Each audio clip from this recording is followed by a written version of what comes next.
Channel कोकणच्या समृद्धीचं मी लीना ठाकूर आपल्या सर्वांचं कोकणशाहीच्या सकाळच्या बातम्या विशेष बुलेटिन मध्ये स्वागत।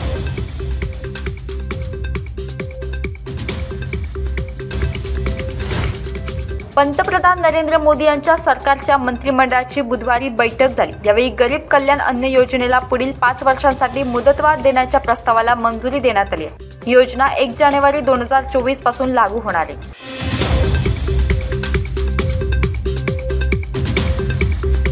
मुख्यमंत्री एकनाथ शिंदे आज गुरुवार दिनांक 30 नोव्हेंबर 2023 रोजी सिंधुदुर्ग जिल्हा दौऱ्यावर आहेत। भारतीय नौसेना दिनानिमित्त आयोजित समारंभाबाबत पूर्वतयारी पाहणीसाठी हा दौरा असणार आहे। मालवणहून कणकवलीच्या दिशेने येणाऱ्या कारने समोरून येणाऱ्या दुचाकीला जोरदार धडक दिली। या अपघातात दुचाकीस्वार अभिषेक प्रकाश शिंदे वय 28 राहणार वरवडे फणसनगर हा युवक जखमी झालाय। हा अपघात कलमट आचरा रोडवरील वरवडे फणसनगर येथे बुधवारी सायंकाळी 6 वाजता घडलाय।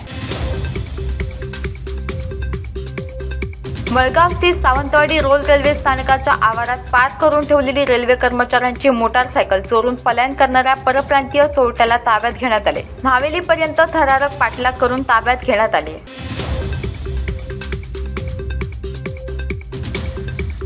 सावंतवाडी आंबोली मार्गावर धवडकी येथे इनोव्हा कारची धडक बसल्याने माडखोल येथील बाबूराव धोंडी राऊत वय 68 यांचे निधन झाले। हा अपघात बुधवारी सकाळी 9 वाजण्याच्या सुमारास घडलाय।